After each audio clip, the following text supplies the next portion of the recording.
महापुरुषों की धरा, देवों की नगरी महापुरुषों की धरा, योग विज्ञान और आयुर्वेद से भरा, योग विज्ञान और आयुर्वेद से भरा, पूरे विश्व का गुरु जो कि 3 रंगों में सजा, जहाँ विविधता में भी है एकता का प्रताप, वो भारत देश है मेरा, वो भारत देश है मेरा। सर्वप्रथम श्री सत्य साईं बाबा जी के चरणों में मेरा कोटि कोटि वंदन। माननीय अध्यक्ष महोदय, निर्णायक मंडल, मेरे देवता तुल्य गुरुजन और यहाँ पर उपस्थित सभी मेरे प्यारे भाइयों और बहनों, आप सभी को मेरा सादर नमस्कार। मैं अक्षिता आदर्श वरिष्ठ माध्यमिक विद्यालय प्रागपुर से आज यहाँ जिस विषय को लेकर उपस्थित हुई हूँ वह है मेरा भारत कर्म भूमि है, ना कि भोग भूमि। भारत भूमि वह भूमि है जिसकी मिट्टी में हम लोग पैदा हुए हैं, जिसकी धरती पर खेल कर हम सब बड़े हुए हैं। यह हमारी भोग की भूमि नहीं है, यह तो हमारे कर्म की भूमि है, कर्तव्य की भूमि है। और यहाँ पर रहने वाले हर एक व्यक्ति का इस भूमि के प्रति कोई कर्तव्य है। जननी जन्मभूमि चा स्वर्गादपि गरीयसी, अर्थात माता और मातृभूमि दोनों ही स्वर्ग से कई अधिक बढ़ते हैं। यह किसी धर्म, समुदाय या पूजा पर निर्धारित नहीं है, यह तो हमारी परंपरा में है, हमारे खून में है।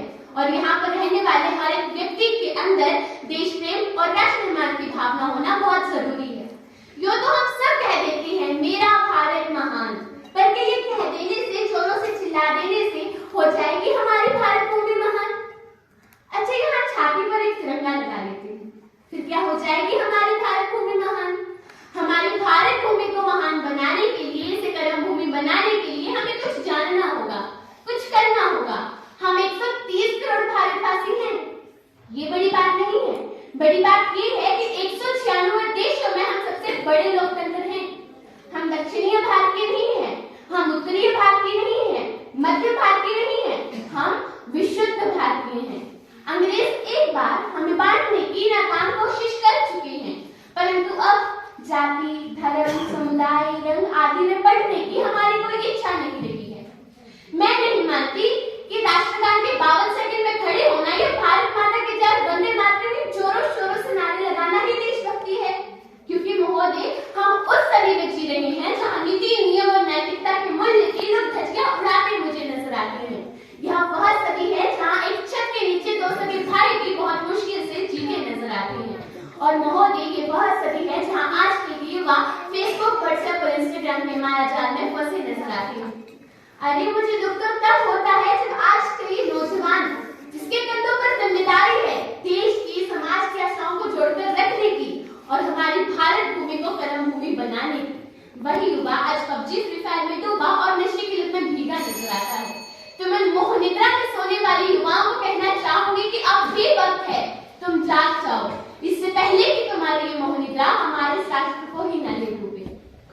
आज हमारे राष्ट्र को खतरा न हिंदुओं से है न मुसलमानों से है, हमारे राष्ट्र को खतरा न हिंदुओं से है न मुसलमानों से है, इसे खतरा तो केवल गद्दारों और बेईमानों से है, गद्दारों और बेईमानों से है। अपने देश और राष्ट्र के प्रति समर्पण का भाव है देशभक्ति। धर्म लोग पछाड़ कर किए जाने वाला काम है देशभक्ति। एक पत्रकार अपनी पत्रकारिता पूरी ईमानदारी से निभाए तो वो है देशभक्ति।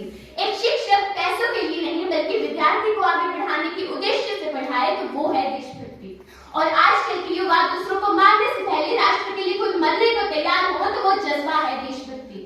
और यही देशभक्ति का जज्बा और राष्ट्र निर्माण की भावना बनाती है हमारी भारत भूमि को कर्म भूमि। कि मजदूर को मजदूर समझिए, मजबूर नहीं, मजदूर को मजदूर समझिए, मजबूर नहीं, गरीब को काम दीजिए, दान नहीं। और जो दान देने के इच्छुक हैं वो जीते जी रक्तदान दीजिए और मरने के बाद अंगदान कीजिए और किसी को जीवन दान दीजिए, तभी हम सच्चे देशभक्त कहलाएंगे। अब अंत में मैं अपने विषय को चंद पंक्तियों के द्वारा विराम देना चाहती हूँ।